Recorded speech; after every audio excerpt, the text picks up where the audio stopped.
they teach you how to cope with your problems. They don't teach you how to fix your problems.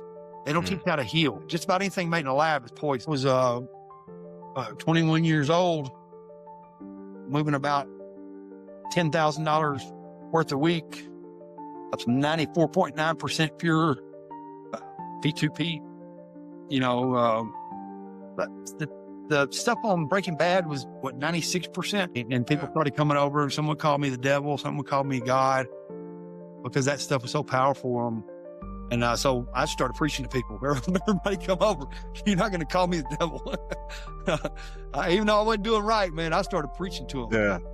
The violence in my young age taught me a huge lesson. It taught me how valuable life was and how fragile life is. So I said, let me go back and do this one more time.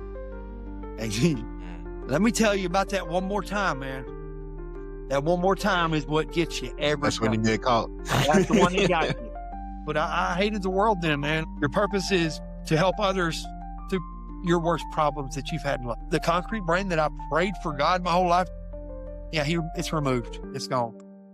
Never coming back. There's two sides to this life. There's a 3D side or a physical side and a spiritual side. They don't want, the powers that be don't want you to know about your spiritual side because it unveils truth. And I started actually connecting and hearing with God, man, talking with him. And he opened my eyes up that night, dude. He's like, he told me to love myself. How God gets his glory, within that last hour, he comes through for you. That's how he gets his glory. So, And that's the whole key, man, is bring everybody back closer to God, create harmony on this earth, create heaven on this earth. And that's what I'm doing. Yes, that's what I'm going to do. This is what Jesus talked about. We are love. God is love. I am love. Jesus is love. Yeah. God is love. I can imagine a lot of dads out there right now. And, we all make mistakes, but probably deserve to have their kids take it from them.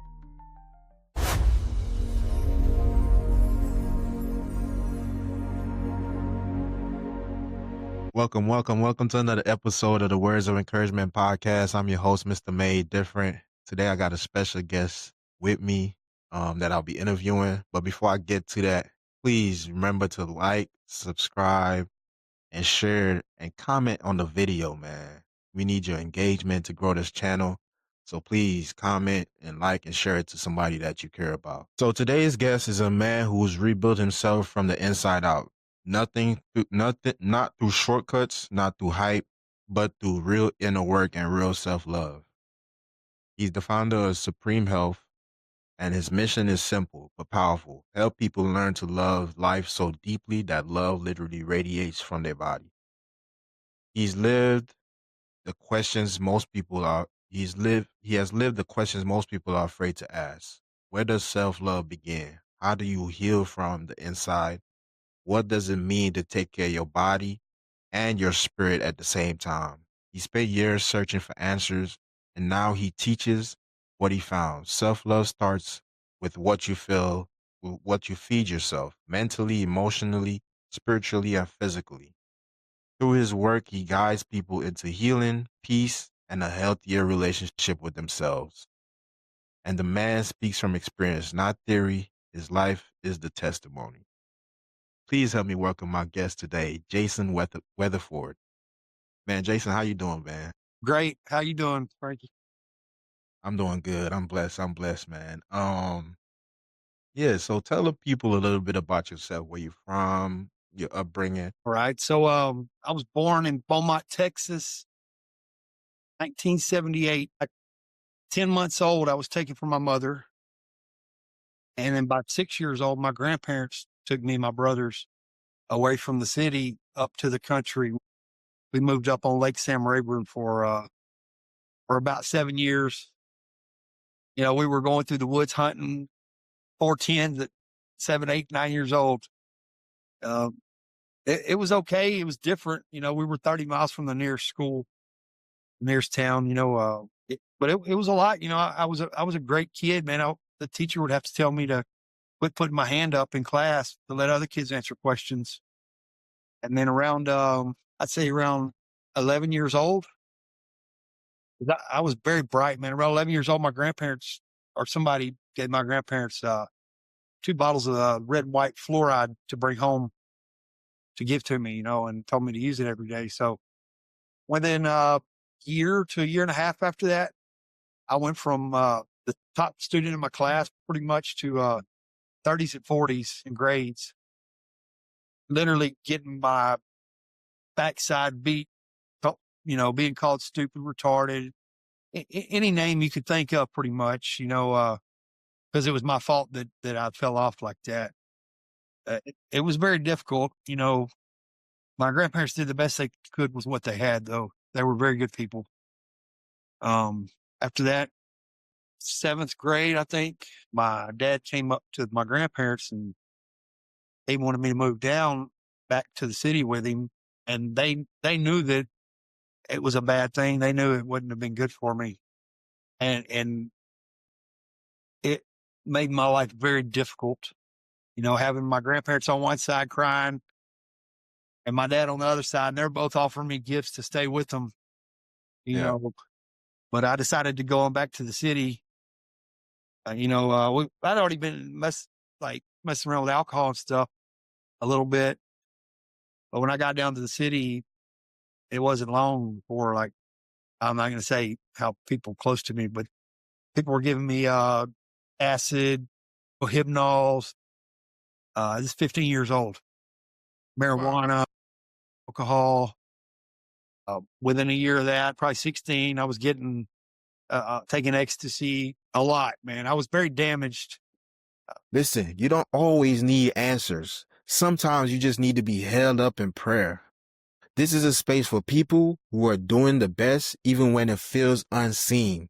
For the ones who are tired, hopeful, uncertain, faithful, and human, all at the same time. We come together simply to pray and encourage one another. No fixing, no spotlight, no pressure to explain your story. Just a quiet reminder that you are seen, heard, and not forgotten by. If life feels heavier than usual, you don't have to walk through it by yourself. You're welcome to join our prayer group. Just comment prayer, send a DM, or use the link provided when you're ready. Peace. The reason for the usage of it, now in hindsight, was it made me feel that person that I was before the fluoride. When I took the drugs, it made me feel that confident kid I was before my brain was damaged, before I was poisoned and calcification of the brain, So I just kept chasing that because that's all I've ever wanted. I didn't know what happened at the time, but I know that everything was fine. Then all of a sudden one day, at school, I was getting sick once or twice a month. I went from being a great, perfect communication to take everything in, but I couldn't say what I wanted to say. This is the damages of fluoride. This was what it does to people. And it got bad, because I thought I'd be crying in school all the time. So when I took that first half hit acid, I'll feel myself again, and I'm not saying it's okay to do things like this. I'm just saying that now I have a better understanding of why people do take drugs and stuff like that. I'm 95% sure that it leads back to the fact that it brings them back to who they truly are for a moment, before it turns into the addiction. Yeah. Because eventually it's going to, like any other drug they give us in the United States, eventually it's not going to work. That's how you can tell the difference between something that's good for you and something that's bad for you. Something's good for you will continue to work and continue to keep you feeling fine without having to take more and more of it. Something poison for your body and bad for you is like the medication. Any medication you get from the doctors, pretty much 90% of it, all that lab created bull crap, just about anything made in a lab is poison, but anything that you have to take and it slowly loses its effects on you and you have to take more and more and more is no good for the body. I say this, like rehabs or all that crap, man. They teach you how to cope with your problems. They don't teach you how to fix your problems. They don't teach you how to heal. Because Say that again, man. I brought awareness to this. I went to a facility that I actually tried out for a little bit before I knew what I knew. And I was telling these people this, and he's like, they did not want to hear it. They knew I think they're kind of aware of this, but they didn't want,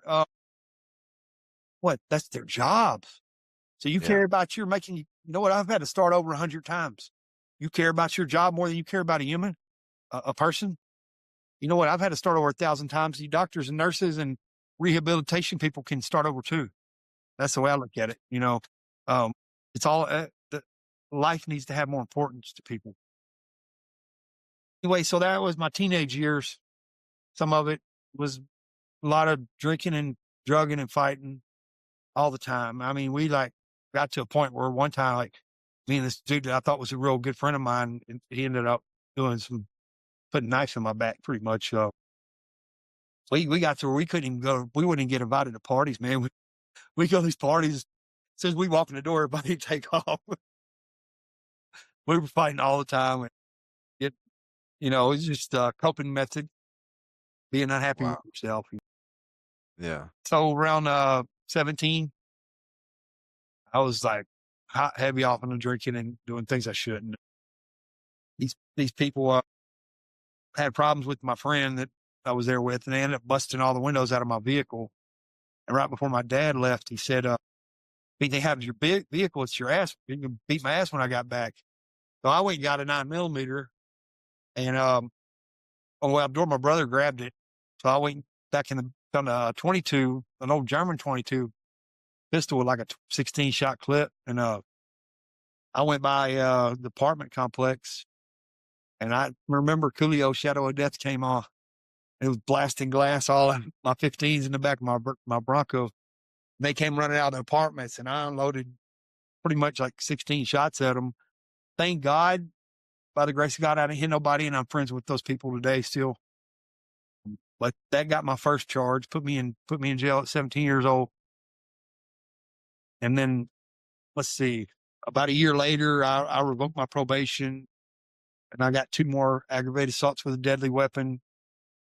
And I had to go to a place called Jefferson County Boot Camp. That was pretty rough because I'd never been around many black people before. And I went in this place, and there was 85 black people and 4 or 5 white people. And these people are pretty hardcore, man. They're the Beaumont, Port Arthur area, and especially the age group of 16 to 21, it was pretty rough in their time, man. Yeah. I beat the brakes off a couple of them, but I also got cheap shot in the back and the side of the head a couple times too. But it was a lot of life lessons learned in there. Our Marine drill instructor was tough, man, and we had to go through that for almost a year. It was pretty tough, but I hated the world then, man. I was angry because when I got pulled over, I was a pretty smart young man, and I knew the law pretty well. When I got pulled over, here's the first. So I knew the change trick. I thought it worked. He said, I'm going to bring you to the courthouse or the jail. I'm going to give you a breathalyzer. If you pass, I'll bring you back. So I went to the back of his car, dude. I had a whole pocket full of change and stuff. I pulled my handcuffs on my feet, pulled all that money out of my pocket, put it in my mouth, and just suck on it all the way to the county. Hey, right before we get there, I put it all back in my pockets. Yeah. How'd you get your hands in the front? Anyway, we get inside, and the guy's in there, and he's like, pulling all this money. I saw your money wet. I passed that breathalyzer, dude, a .076. And I know when I'm doctoring over a half bottle of vodka and stuff, but it made me pass the breathalyzer. And I'm sitting there watching. Yeah. I watched it all .076, and he was mad. And all the time, because he knew you was toasted. He locked me up, and I didn't find out until when I got out of boot camp. I was angry at the world because I may have been in the wrong. I'm not denying that part, but by the law, which is what we always need to stand by, I passed that freaking breathalyzer. And I was mad at the world because of it. So in boot camp, I hooked up with these foreign people from another country, and we got talking in there, and And I got things set up for when I got out, and I went to a different level, I don't know what we can say on here and not say, but I'll get in trouble, excuse my mouth. I was 21 years old, moving about $10,000 worth a week, some 94.9% pure P2P, but the stuff on Breaking Bad was 96%, but 95%, like as pure as it gets. I'm talking about a half fingernail, and you don't want to look at it for 12 hours. That's how powerful this stuff was, and it made me into it really stretched my consciousness, because all of a sudden I had all these people, I'm innocent, not innocent, but I'm like naive to this kind of world, and all of a sudden I got all these people that were my friends 2 days ago, and all of a sudden now they're trying to steal from me and get over on me, and I got these 40, 50-year-old men coming over trying to run game. I was like, I started creating systems for myself. I created a risk factor.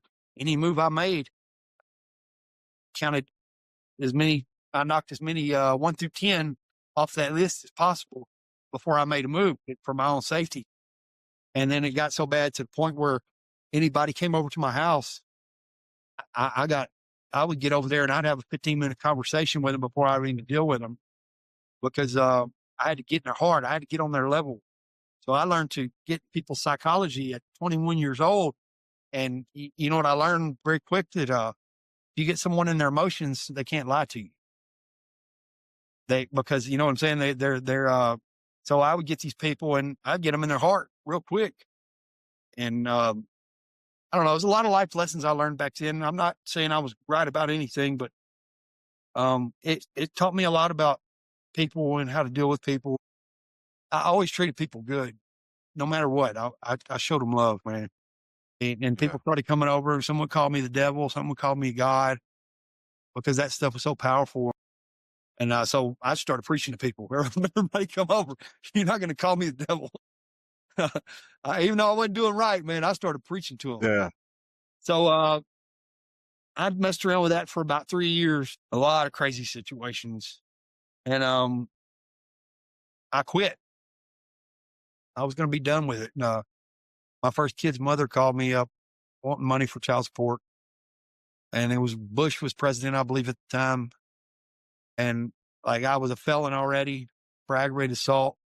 I couldn't get a job nowhere back then, man. Like, they were hard on felons back then. So I said, oh, let me go back and do this one more time. And let me tell you about that one more time, man. That one more time is what gets you every That's time. when you get caught. That's the one that got you. I did take a little bit of risk, but this person that was a friend of mine introduced me to this person, and my phone died and I needed to call my people to meet up with him. So I stopped by his house and was like, "Yeah, man, let me use your phone or give me quarters, and then I'll come back in a little bit and I'll make it right with you, Well, everything happened, and then I came back to his house and made it right, like I told him. I knew at the time. See, I was smart with the law, dude. I knew without a warrant, they can't do nothing but a pat down on a roadside search. They're not allowed nothing but a pat down. So I had this stuff hidden down in my pants, because I knew that I wasn't doing anything wrong. And as soon as I left that guy's house, I got about 2 houses down and I seen the lights came on. He was waiting for me at the end of the road. So, and then he did a illegal search and seizure. He locked me up. I was a 23-year-old kid. They had me in a room. They was like, we ain't never seen nothing like this in a long time. And he turned me away from his camera. His car was facing me. Turned me away from his camera, put his gloves on, went straight down my pants. So I was like, what are you doing? You can't do that. And then when my lawyer got the recording, he brought it to me and the audio was raced off of it. And he got up there and lied on the stand, said he thought he felt a pistol down my pants. You telling me a pistol's this big? He said he thought lied on the stand to the judge, a federal judge. But anyway, let me go back just a little bit. They brought me into a room, had like 15 dudes with masks. Come in there, start questioning me, I told them I'd help them out. But what I did is when they let me go, I went and got a job offshore on the oil rig and saved up for a lawyer. And then about a year later to the day, I come home with the oil rig. A hurricane was coming in the Gulf, and they were made us evacuate. And when I got home, I sat on the couch, I was playing PlayStation. My little nephew came home from school. And he's like, "Hey, Uncle Jason, you got some friends outside I want to see."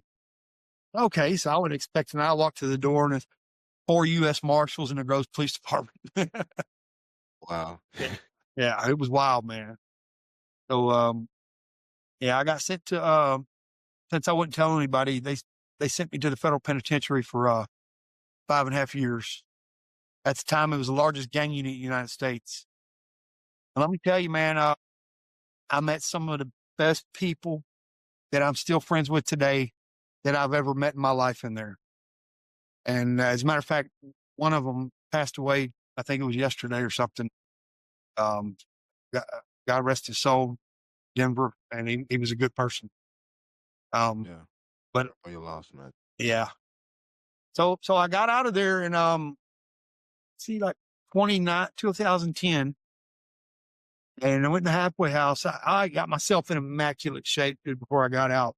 They called me WFO, wide freaking open in there, because I would do workout sports just all day, man, running for like an hour and a half. And I got out of there, and they put us in a halfway house, and I'd made my mind up then that I was just going to, whatever job I got, I was just going to work my ass off until I got to the top. And I noticed right after I got out, they keep you locked in a halfway house where you can't really run or anything like that. They did have weights, but you're losing your strength and your power and all that, man. You're losing your momentum that you had to go out into the world.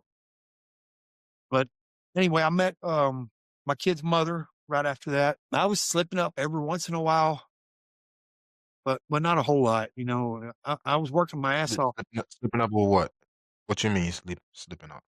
I was getting high every once in a while, like not very often, but every once in a while I would mess up, But I was like going to work. I was doing the right thing, busting my ass.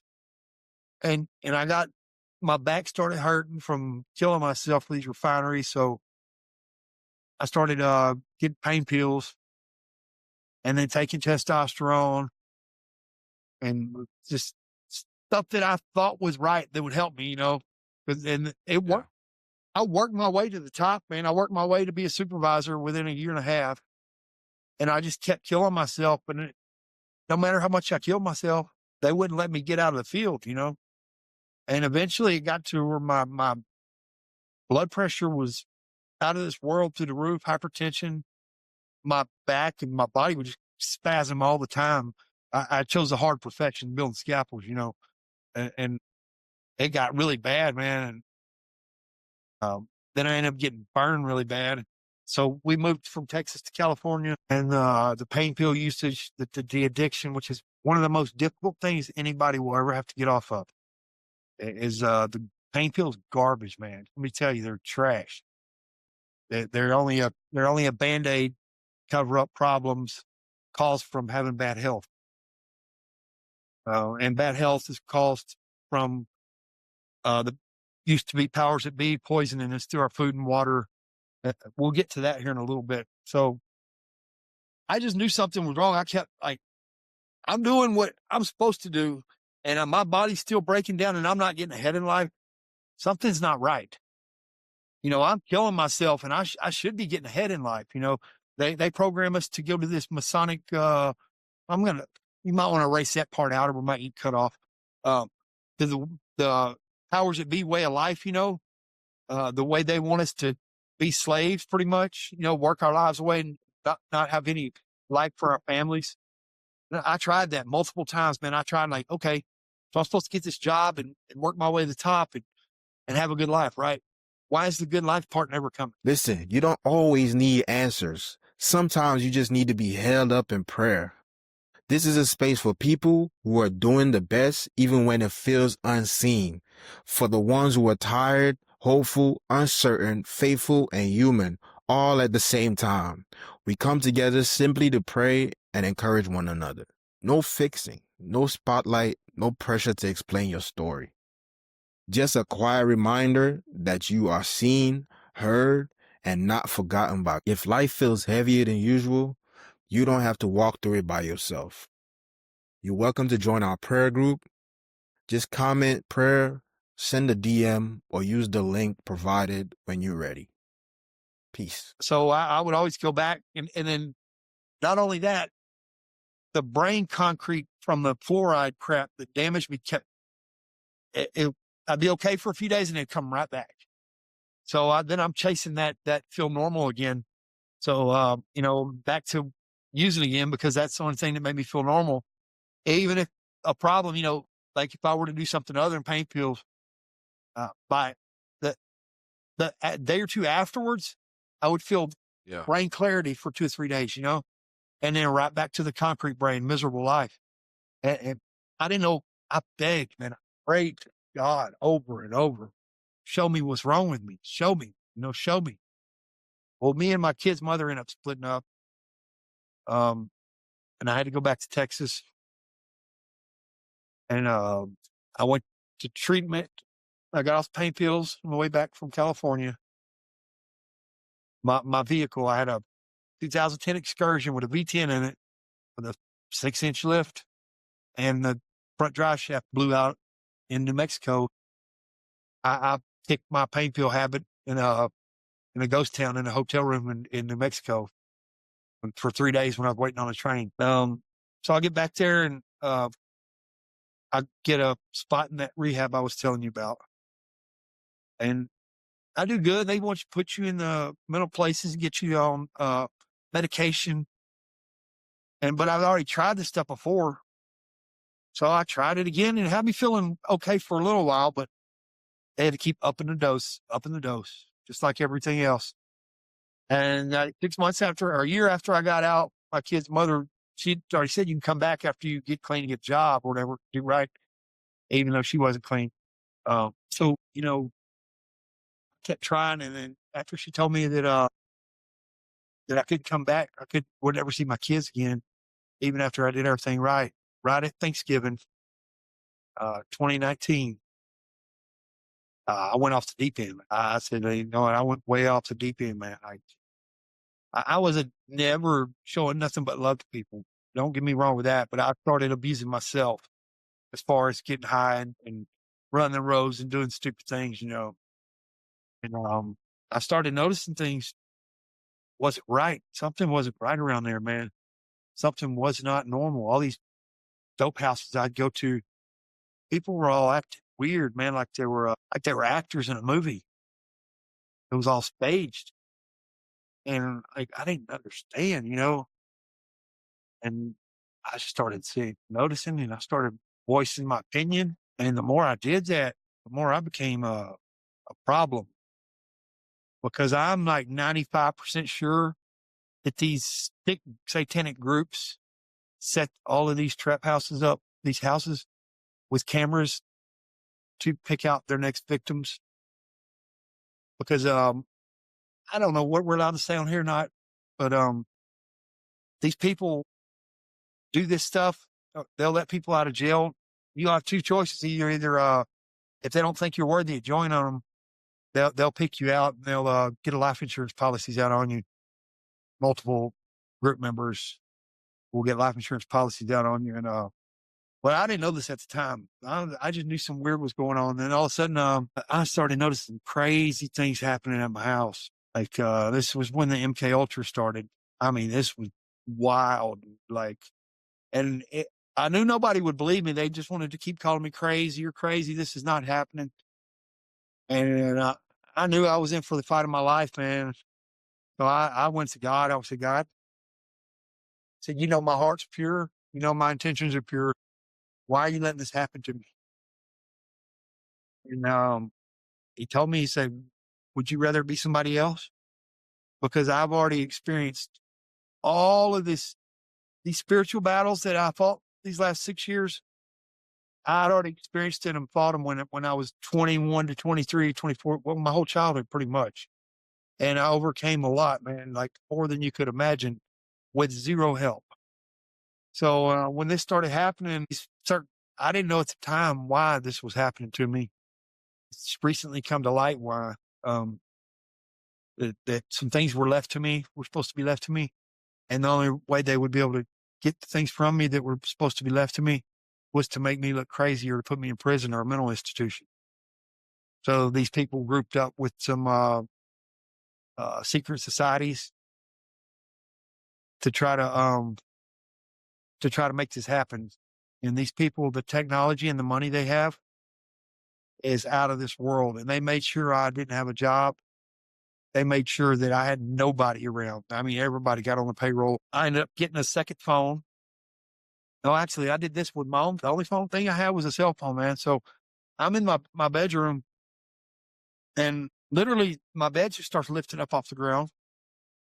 Things just start moving across the floor. And I try to start telling people, "You're crazy, dude. You're crazy." I was like, you know what? That's when I went to God, and I was like, this is going to be a tough. I knew I was in over my head then, man. I started exposing things that were going on around the world, that in my town and around the world, that was not ever supposed to come to light. They have technology. If they get enough nanotechnology in your body, they have technology to make you see what they want you to see. And they have technology to move things with sound from not even being around you. Like I'm telling you right now, I have recordings. The first way I got it, man, I was like, every time the bed would start lifting up, I grab my knife and jump, look under the bed, thinking somebody was there. And it's over and over. And I eventually, you know what? I got my phone. I put the headphones in there. I turned the light on, push record, and just dropped it. And I still have recordings of this. Okay. And every time my bed started moving, you start hearing this. It sounds like a jackhammer sound. But it wasn't, you can't hear it with your ears. You can only hear it with recording. So eventually I got where I would just set my phone on the ground and push record. I watched the whole place of my bed move like a foot and a half across the floor. I'd have my bed against this wall over here, wake up in the morning and I'd be against this wall over here. And my pillows would be like wrapped around the doors of the dresser. I know you probably think some of this is crazy, but it's real 100%. I have video recordings of it. What they call MK Ultra. I'm telling you, the technology they have is out of this world. They didn't want you to know this. So anyway, this was at the beginning, 2019, the gang stalking, harassment, humiliation ritual. Man, their plans were evil, man. They guided me into situations, guided me into moving into houses, a certain house right next to I don't know. I'm not going to say a lot, but right next to certain people where they could put video cameras in my house and my phone. They thought that when they started their humiliation ritual, that it was going to prove that I'm a bad person, so they could do away with me. But it actually did the opposite. It gave my voice a voice. It gave me a way to reach other people and show the don't give up, don't quit, never quit. So about 2 to 3 years into this, it was a living hell, man. Out of this world living hell that I would never wish on anybody. But it brought my relationship closer to God. And I got to know myself.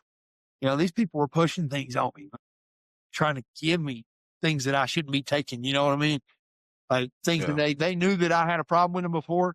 So they were like literally pushing this stuff on me over and over.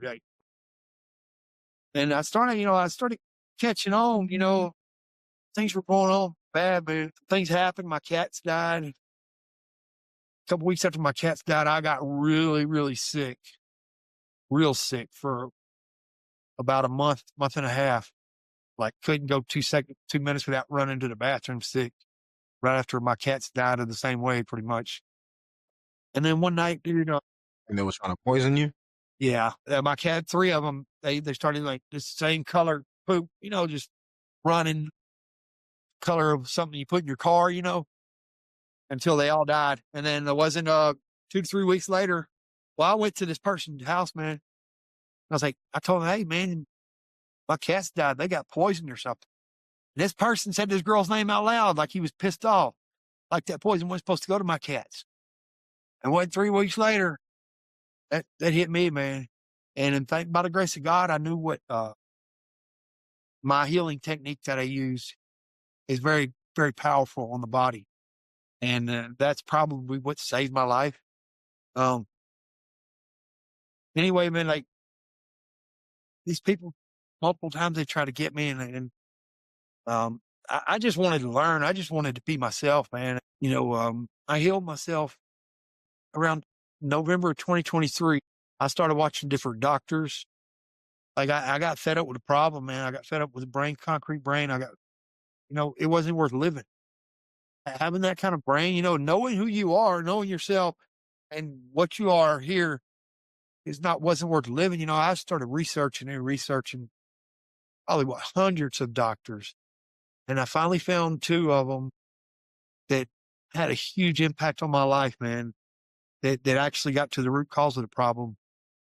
And I studied them and started practicing two different techniques. One is a meditation internal technique, which it works in my opinion, but if you don't change your ways and change what you put in your body, it's a lot harder to maintain. So then I found this other doctor and I started applying what I learned from this other doctor, which is a holistic doctor. And within 4 weeks, I woke up, man. Like I woke up, I was so alive. Like I hadn't felt like this since I was 8 or 9 years old, probably 10 years old. And I just started waking up, jumping, fist popping out of bed every morning. Thank you, God. Thank you. My life. You gave me my life back. Thank you. All praise, man. It's so amazing. Like this is how we're supposed to feel all day, every day, dude. Out of this world, I don't have a bad day. I haven't had a bad day. I mean, you have moments, a couple moments of little irritability, but I really haven't had a bad day in months. I wake up feeling like a child every day, man. I feel so full of energy and life, and I can do this for anybody.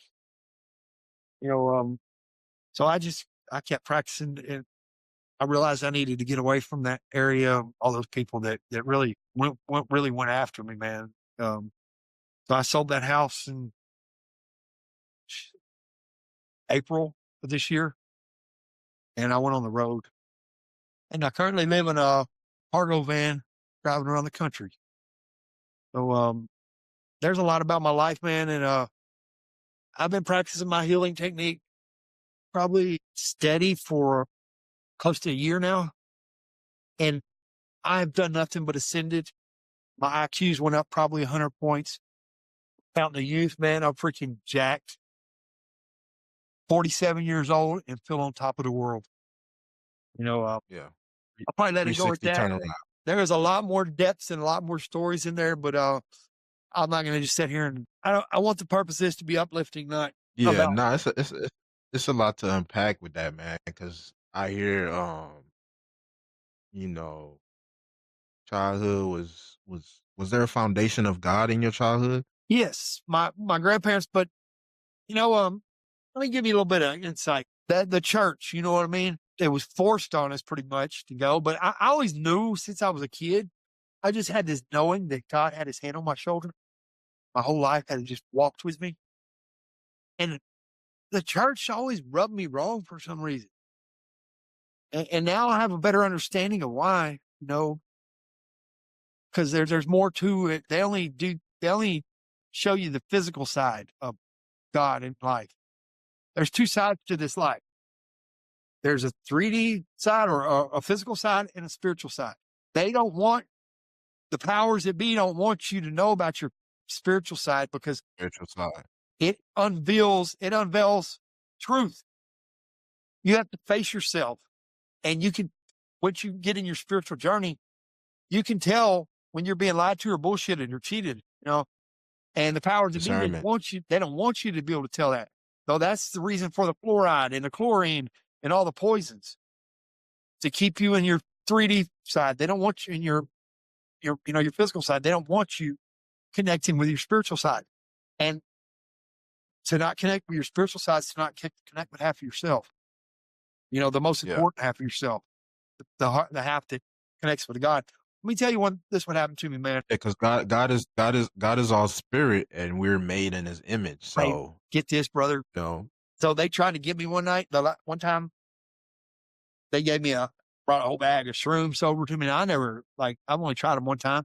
I ate a lot of acid in my life, not shrooms. He was a big old fucking Ziploc bag, dude, like half full. They're no good. Just keep eating them. And I did. I wasn't thinking, I thought this dude was my friend this time. Hey, I got to a point where I couldn't see nothing but lines and numbers in front of my eyes. I made my way back home from this person's house.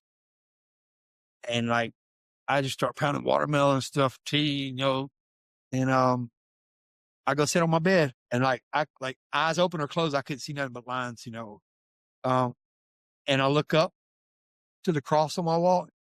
Instantly, when I see the cross, completely sobered up. It went away. Everything just went away.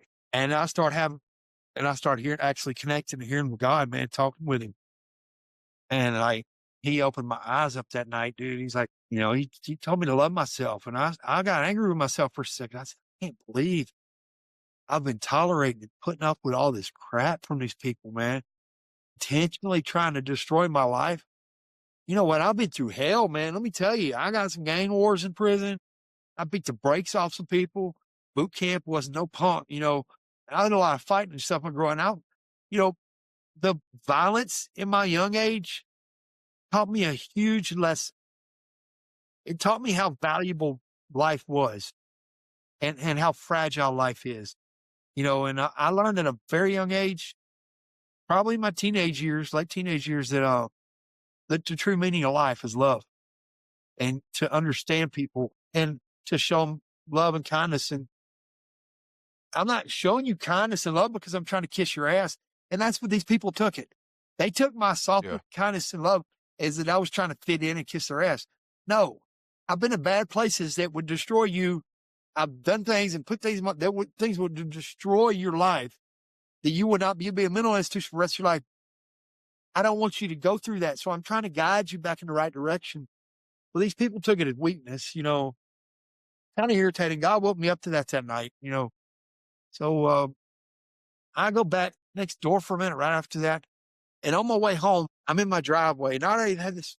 And get this. So these people were trying to get me gone. So they had the feds watching me, trying to tell them I was a bad person, trying to set me up to do things, to get me bad. And they all these gang stalkers watch me. This stuff's on video and stuff, I'm sure. So I'm walking home in my driveway and I catch something out of the corner of my eye. And I turn around and look up right before spirit comes into my body. So this was the most amazing experience of my life. I did not want to come back. I'm standing in my driveway when it hits me. When it comes into me, the 1,000 pictures start going right in front of my forehead. But people say when they die, well, I've experienced this. The 1,000 pictures, he showed me like the last 5 years of my life.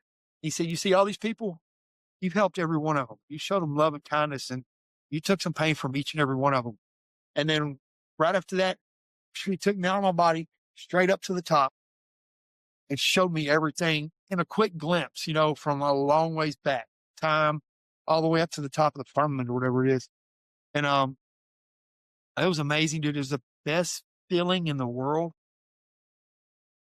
Being with God, being with creation is there's not a better, I've done everything on this planet pretty much, and there's not a better feeling in this world than when you're with him.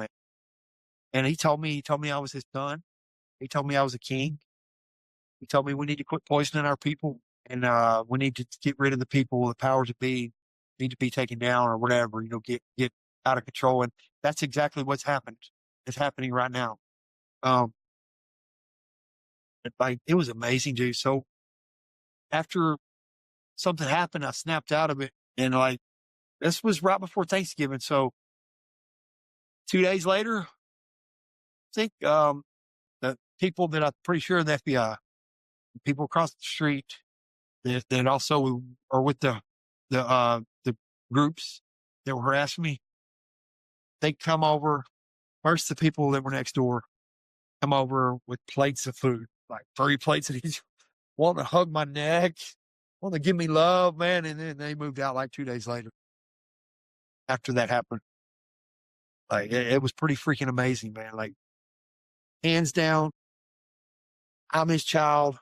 I'm here to make an impact on this world. I'm here to restore people to their natural being, to their natural health. We were not, if our God's perfect, we don't need needles in our leg when we come out of our mothers. We don't need poison in our body. So you're telling me that he's perfect, but we're not perfect? We're supposed to be perfect. We're born into sin because the toxicity in our parents' blood when we're born, and because of the poisons they put in us the minute we're born to dull our senses, to calcify our bodies and brains. These things are about to change really well. I can probably restore just about anybody's health. And not only that, once they're completely healed, because I had arthritis so bad I could barely open my fingers. I had nerve damage in my back. They approved me for disability in 2019. The brain damage, the concrete brain that I prayed for God my whole life, yeah, it's removed. It's gone. Never coming back. And I feel like a freaking teenager, pretty much, as far as energetically and healthy and happy and every day. And I'm 47 years old. So there's a little bit about myself, man. That's deep, man. Give your life to That's a God, powerful, man. Like powerful story, man. I help everybody get into their purpose, brother. Here's the deal. You heal, and then your purpose will come to you. We'll get you healed up is what we'll do. And once you're healed, or mostly healed, because you don't want to start serving your purpose, which your purpose is to help others through your worst problems that you've had in life. Okay, so where you were damaged in your life, somewhere along the way, you went through some really hardship, and once you get you healed up over that, and you made it through it, you can help others make it through that same thing. You help others make it through that same, because there's people out there that are struggling from what you went through, and we want to help get you right so you can help those people get to where you're at as you ascend and do better. I share sentiment with your story because I smoked weed for a lot of years of my life, and for me personally, I started doing other drugs, Molly, like you said, ecstasy, um, coke. I started doing a lot of different things. So, um, and it wasn't I wouldn't say I was addicted to it, but I felt that euphoric, like you said, that euphoric feeling, like you feel more confident, you feel more, You're supposed to feel. closer to yourself. It's like you feel the mushrooms, all these things that I tried. Let me tell So you. I understand why people do these things. Listen, you don't always need answers. Sometimes you just need to be held up in prayer. This is a space for people who are doing the best even when it feels unseen. For the ones who are tired, hopeful, uncertain, faithful, and human, all at the same time. We come together simply to pray and encourage one another. No fixing, no spotlight, no pressure to explain your story. Just a quiet reminder that you are seen, heard, and not forgotten by. If life feels heavier than usual, you don't have to walk through it by yourself. You're welcome to join our prayer group. Just comment prayer, send a DM, or use the link provided when you're ready. Peace. Another subject I'd like to get into is, man, I didn't meditate. What did you, the first time people told you to meditate, what did you think? Did you have any idea what you were doing or getting into it? Or do you ever do it? Meditation, I don't really practice too much meditation. I do sit in silence at a lot of times. Well, Um, meditation. What but about that? you 'Cause say what? when you meditate, really, see, people don't understand. So, what is meditate? Okay, you want me to just sit here with my eyes closed and, or whatever, in a peace, which it does, can calm your nerves down. Good Dr. Joe Dispenza tell you to sit. It's good to sit, which it is, quiet, and tell your body to sit down and shut the fuck up. Let your mind gain control over your body, and it's good for you. But people don't tell you, like, meditate. Okay, what meditate, in my opinion, is getting to that peaceful place and creating your future life in your mind while you're in that place. Visualizing it. Visualizing is manifestation. not only creating it, but believing it. Believing what you're creating in your mind while you're in a meditative state or while you're calm and at peace.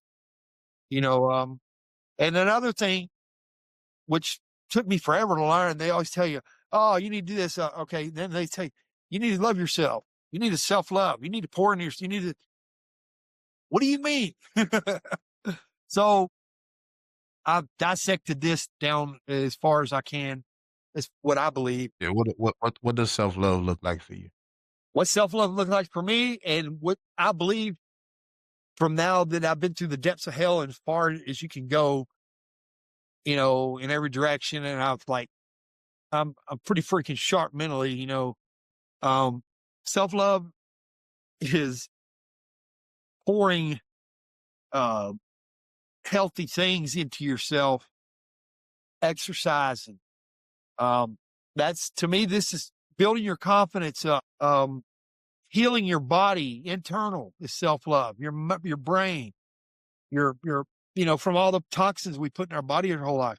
And I'm not talking about drugs. I'm talking about through food and water and alcohol, and not even alcohol so much, but the toxins, fluoride and all that crap. We're very damaged from the vaccines and stuff. We don't realize it, but we are extremely damaged. I've been practicing my healing technique like I said, for over a year now. And I'm still ascending. I'm still healing, growing smarter, stronger, younger.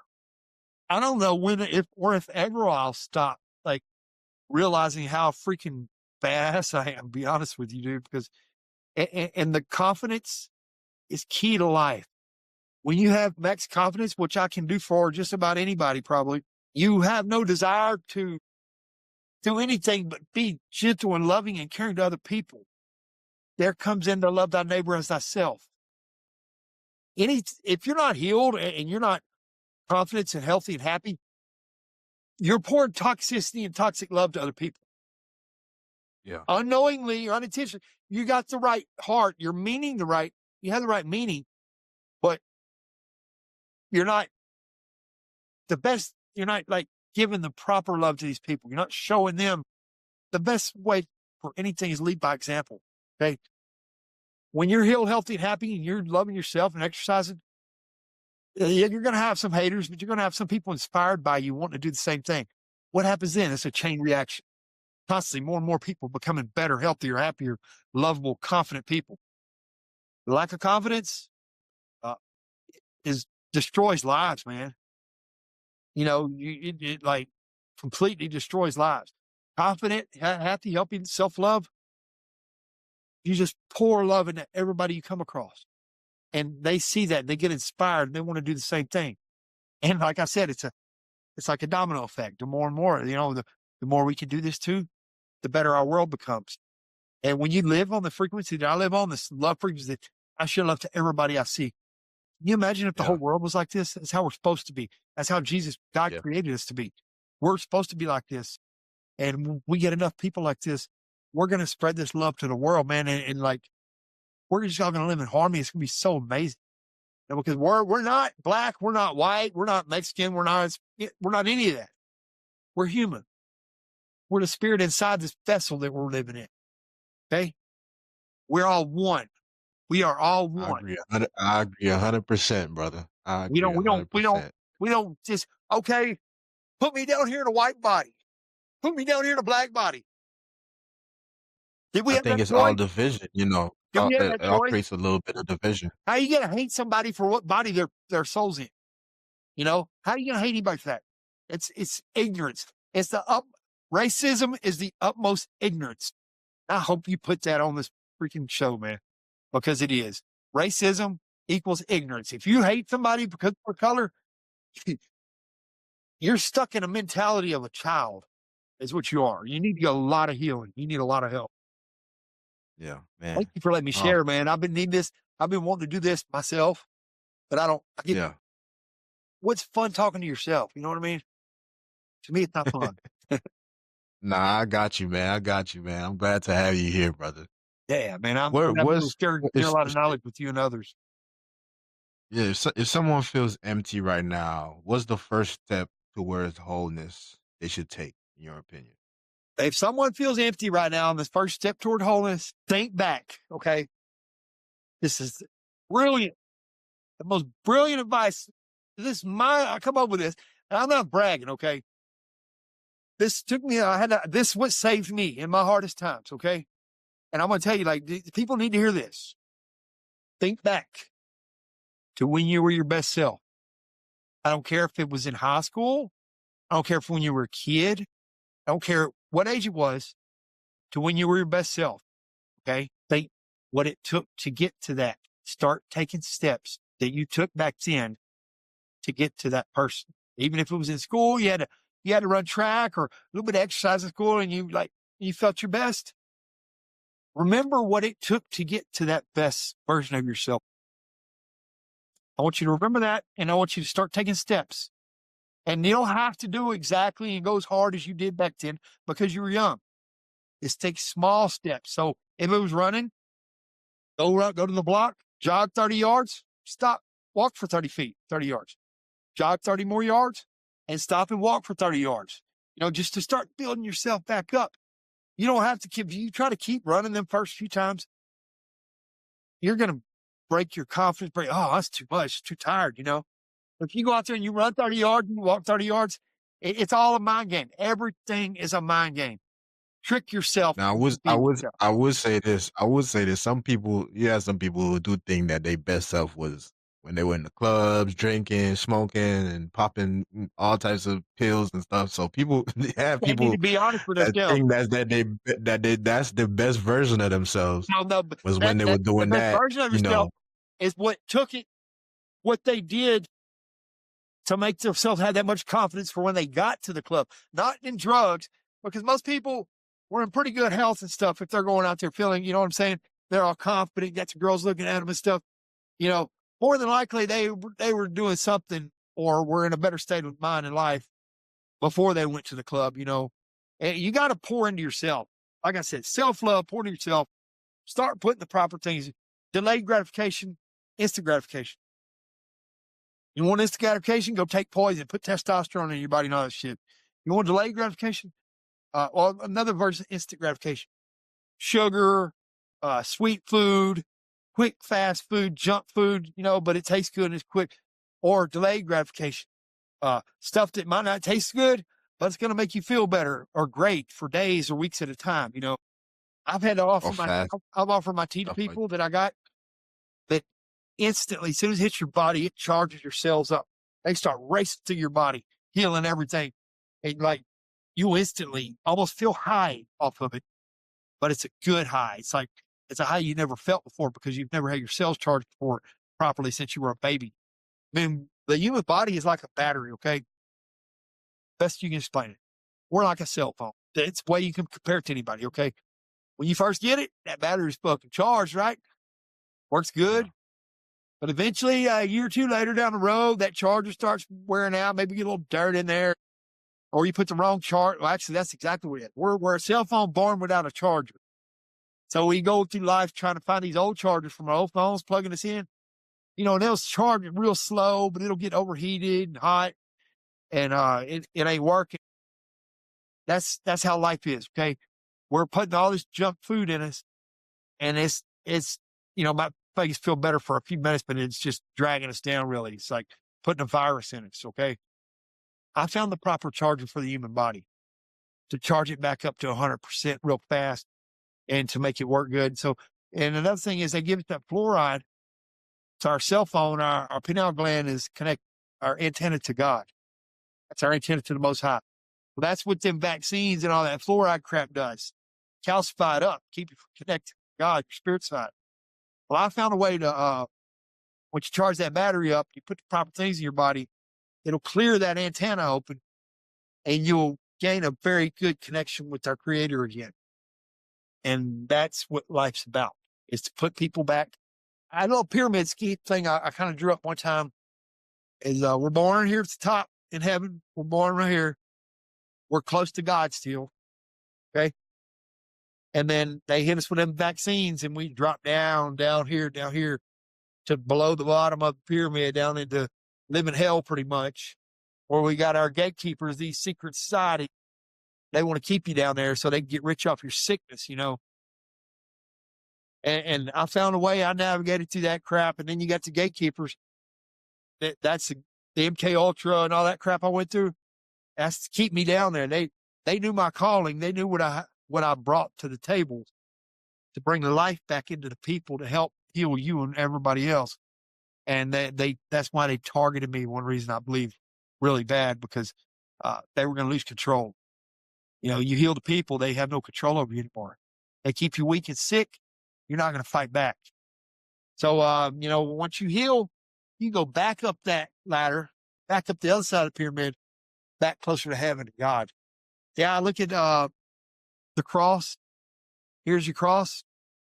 And they call this hell or evil or demons. Really, that's low hell.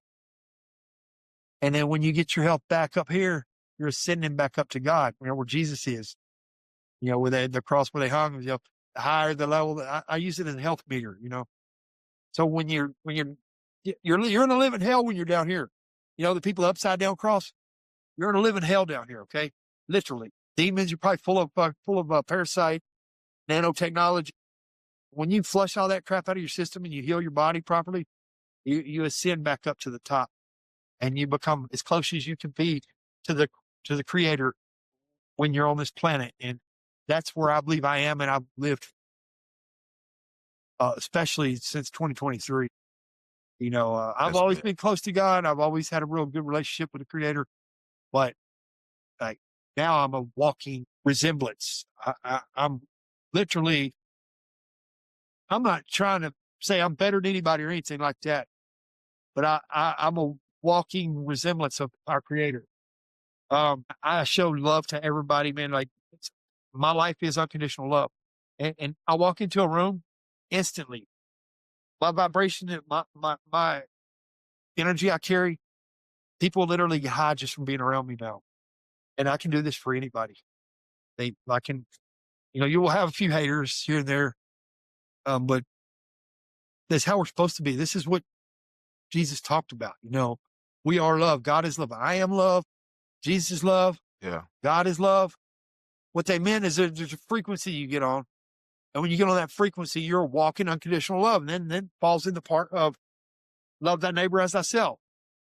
But when you love yourself as much as I do, you're going to do nothing but show the proper love to your neighbor. So, you know, the Bible all adds up, equals back to your health. And the reason why I created Supreme Health is the most important thing in the world to me, because it's your path back to God. When you heal your body, all this crap, you can't do nothing but love life and everybody you run into. And what is God? God is love. What is Jesus? Jesus is love. They're on that frequency. And when you get on that frequency, you're riding with them. You might not be able to see them, but they're right there with you all the time, every day. Now, people like the Bible and the churches, they really need to go back and I'm really irritated about a lot of this now, especially that all this truths are coming out now. They need to go back and correct all the lies, and they're misleading people big time. They need to get the Bibles before they were corrupted, before those satanic powers that be got a hold of them in the early 1900s, and even before the 1600s, before King James got a hold of it and altered a lot of the documents in it. What is our true enemy? It says in the Bible before King James changed it, because he was pretty much a government official, leader, whatever, was the evil governments of the world instead of whatever it says. I forgot what it says in the Bible, but the real enemy is the evil governments of the world, and that was changed in the 1600s, I believe. So, and now we're aware that a lot of the books were taken out of the Bible. We don't need to be teaching. They need to correct that crap before they're misleading people anymore. You know, because all the books taken out that led back and talked about our spiritual side. You know, direct channels from God. People, there's a lot of them, especially now coming out. It's just they need to quit misleading people. The Bible, the churches are cop out. Oh, I'm sick. It's just like a rehab. The way I look at it is, they tell you how to cope with your problems, not to fix your problems. Let's put it all in Jesus' hands. Let me tell you right now, I guarantee you one thing. God and Jesus, they can heal you just like that. But if you go back to your old ways, if you don't change your ways, you're going to be sick again. You're going to have cancer again. You're going to be right back where you started. That's faith Gotta renew the mind. Yeah. works. They leave the works part out of that in churches. They just do the faith part. And they continue to pour poison in, I don't know. I'm glad I have a better understanding of all this now because I'm going to be able to help them change a lot of lives. And that's the whole key, man, is bring everybody back closer to God, create harmony on this earth, create heaven on this earth. And that's what I'm doing. Yes, That's sir. what I'm going to do. Yes, sir. I agree, man. I agree. We gonna get into the lightning round. Fast hitting questions. If I talk too much, man, let me know. I hope I'm giving you some good gold nuggets here, Bo. Nah, you definitely dropping some gems on here, man. Definitely dropping some gems. But we will get to the lightning round questions, man. A book that changed your life. Book that changed my life. I've read a lot, dude. I've read over 1,000 books, probably. It's gonna take a minute. That was a good one right there. I know. I've read so many books. Thank you. I was gonna say, and I'd say the Bible, man. There's some few verses out of the Bible that changed my life. Isaiah. I like John 3:17. Not to harm the world, but so the world should be saved through him. And it kind of goes back into my life, people act like I'm here to harm them, feel like I'm here to cause problems, but really, I'm here to make a way, man. But all I've ever wanted was the best for everybody. Like, hands down, that's all I've ever wanted was the best for everybody. I actually have a hard time understanding why they hated me so much. But God says they will hate you like they hated my We live in a son. fallen world, man. They We live will in a hate you fallen like they world, hated brother. Jesus. And they have Yeah. hated me like they hated Jesus, And was it Isaiah 56 or something like that? Truth and hope. I can't remember the verse right now, man. I kind of was mentally off somewhere else when this question came up. Yeah. Yeah, I was on that right now. I did like the book. You said John 3:17 and Isaiah 56. That's my favorite verse in the Bible right there. He didn't send his son to condemn the world. He sent his son so they may be saved through him. We go on to the next question.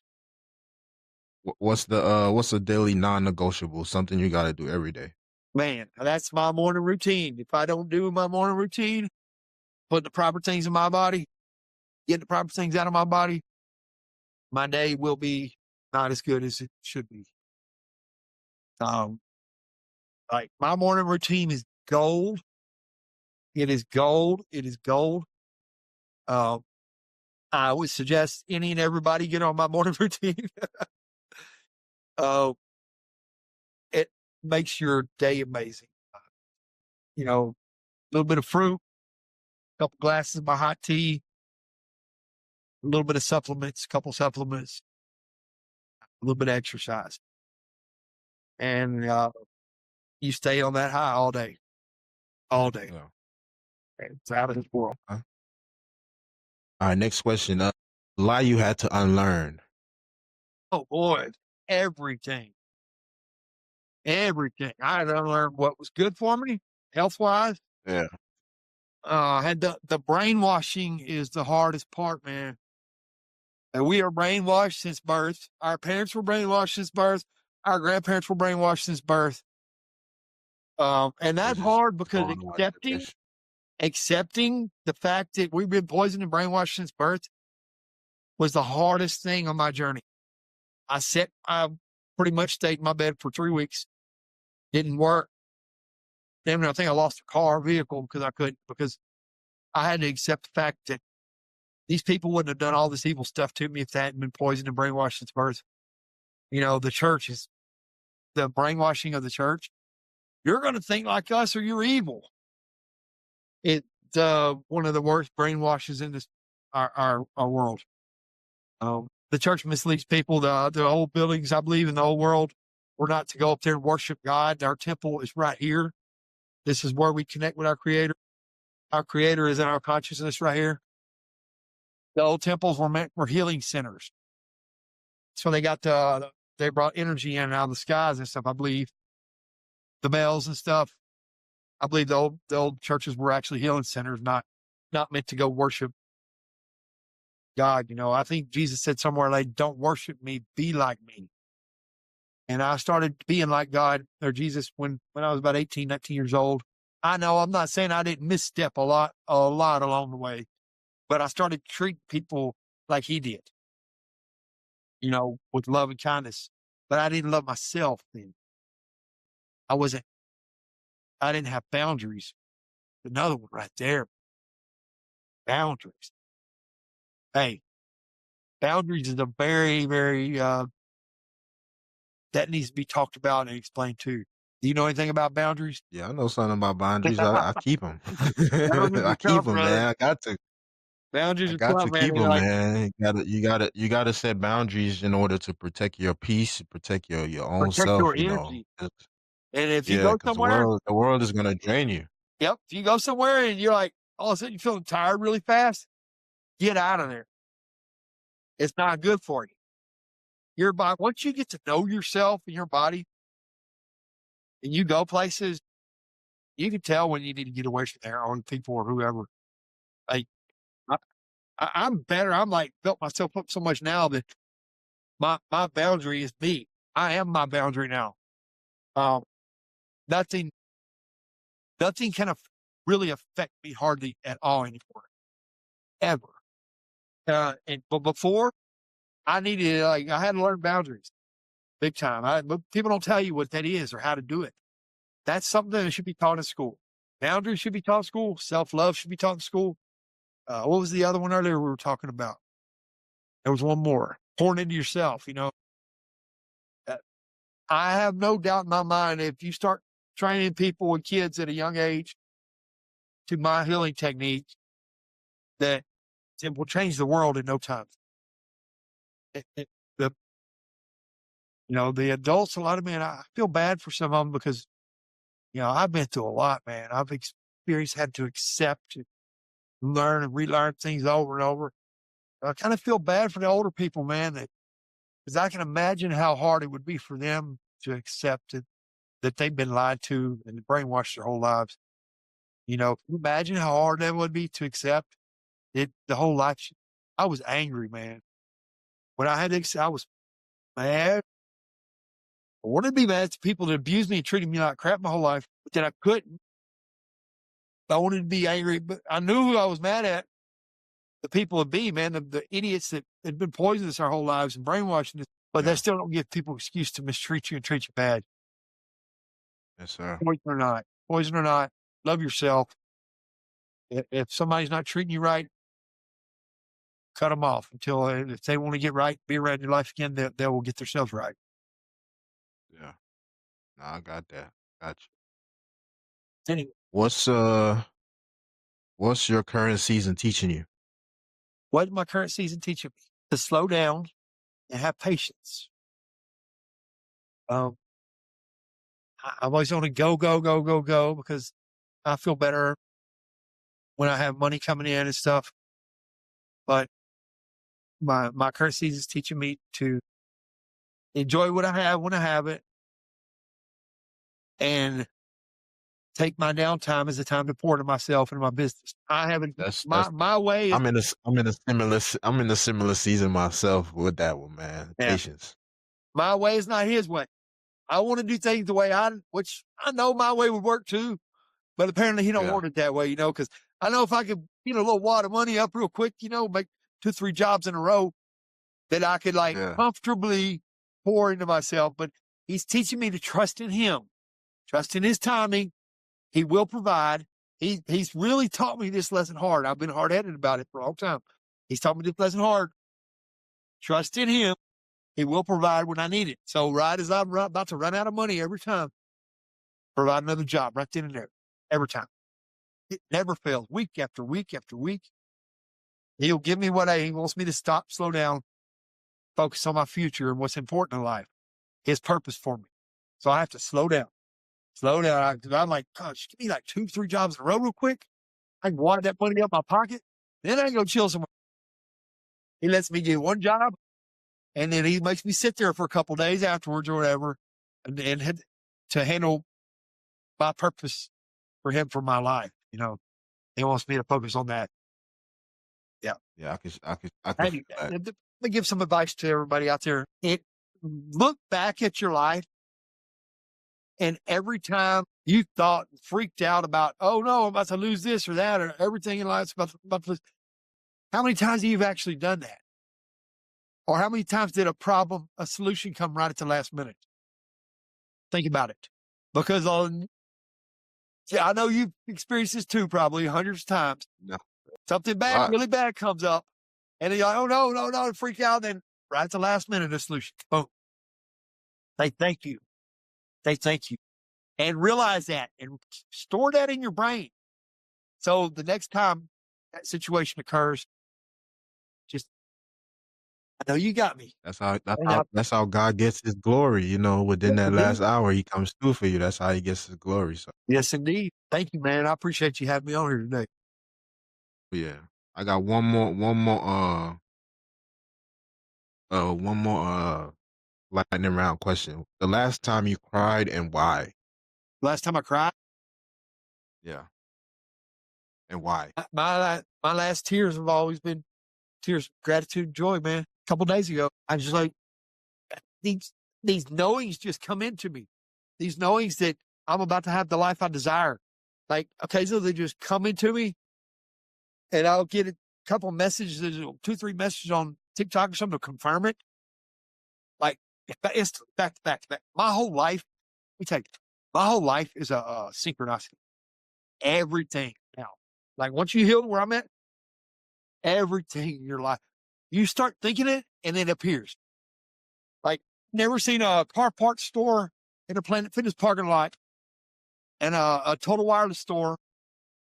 3 stores that I needed. Okay. Now I get to this, like, I start thinking, that'd be cool if I do need to get a part from a van, and I need to go to Total Wireless and I need to work out stuff. Pull up 30 minutes later, I pull up in this Planet Fitness and got Total Wireless, car parts store, everything all right next to each other. Everything you need. Like Yeah. literally, when you get healed to this point, you know, this frequency, everything in your life turns into it. It was a little freaky at first, man. Like, because you don't know nothing about this growing up. But you, every once in a while, you see deja vu or synchronized something, you know, like our life is really, it's almost like a video game. God's up there with control, you know, and you're walking around, whatever you're seeing, you're creating, you know, whatever you're thinking, you're creating. I want to touch on one last thing, man, before this world we live in, the power of the tongue is very, very important. What you speak. Okay, look, here's where supreme health comes in. How you feel equals how you think. See, they've taught us our whole life, you know, it's not okay to feel good. You know, you don't want to feel good. You know what I mean? Like, as far as, I don't know, I've just kind of got that feeling out of life growing up. You know, almost like feeling good's not good. Okay. You know, they want you to be controlled and weak and down, but how you feel equals how you think. How you think equals how you speak. How you speak equals your life. What you create. Power of the tongue creates your life. This is the reason why supreme health and where your health is so important in this life. Because if you feel great, you're going to think great, and you're going to speak great, and you're going to have a great life. That's, Agreed. yes. Speak Man, I positive on appreciate that. yourself and others, brother. Always speak positive on yourself and others. Hey, even if they're not, your speaking is a direct reflection of how yourself and how you feel about yourself. So if you're speaking bad about others, it's just what you're creating in your own life. Identical. I don't care. Speak good to others. You speak good to yourself and others, you're going to create that in your life. You speak bad to others and yourself, it's exactly the life you'll create for yourself. So it's very important for people to learn that. Jason, I appreciate it, man. It's a lot of gems you drop. Your story is very powerful, impactful. I hope the people could get something from it. That no matter where you at on the journey, whatever you go through, you could always turn it around. I believe in that Right. wholeheartedly. So, Hey, I appreciate it, man. I was at the lowest of lows, brother. Lowest lows, not all by some by my causing, because I was angry at God, man, for having my kids were my everything. I cook, clean, brush your teeth, bathe them, any and everything could do that. They were my world, man. They are my world still. And when you get that ripped away from you, some of it was my fault, but some of it was somebody wanting to get child support. It was more important. I accept everything I do wrong. I accept it. But when you get that ripped away from you, man, it tears your heart up, brother. Like I can imagine a lot of dads out there right now. And, we all make mistakes, but probably didn't deserve to have their kids taken from them. Especially I'm not going to go into the judicial system, how corrupt that is right now. But there were judges, cops, lawyers, all involved in when they came after me. Yeah, and I did that. That's the utmost corruption you can imagine. People that are supposed to have integrity and are supposed to give people good advice and lead people the right way, going along with the dirtbag play that they did to have my kids taken from me, and all kinds of other crap they did. Over money. I'm 95% sure, 99% sure. Anyway, let's get out of it. God bless you. Thank you so much, Appreciate it. man. You're an I amazing human appreciate being. Hey, you're an amazing human being, man. You keep it up. You hear me? Yeah, Keep I spreading the appreciate it, love, man. spread the joy, speak life and positivity to your children, to yourself, everybody you come across. They don't like it, that's their problem, not yours. All right? Yes, sir. I appreciate it, man. You mind closing us out in a prayer? Yeah. Thank you, Heavenly Father, for this day. Thank you for this life. Thank you for this world. And life is a gift. You gifted us this life, and we're in the process of making this place better for everybody, for our children. Thank you for being with me. Thank you for walking me through the pits of hell, through the valley of the shadow of death and hell, and walking me out of there. And thank you for allowing me to be your voice and to work for you on this planet.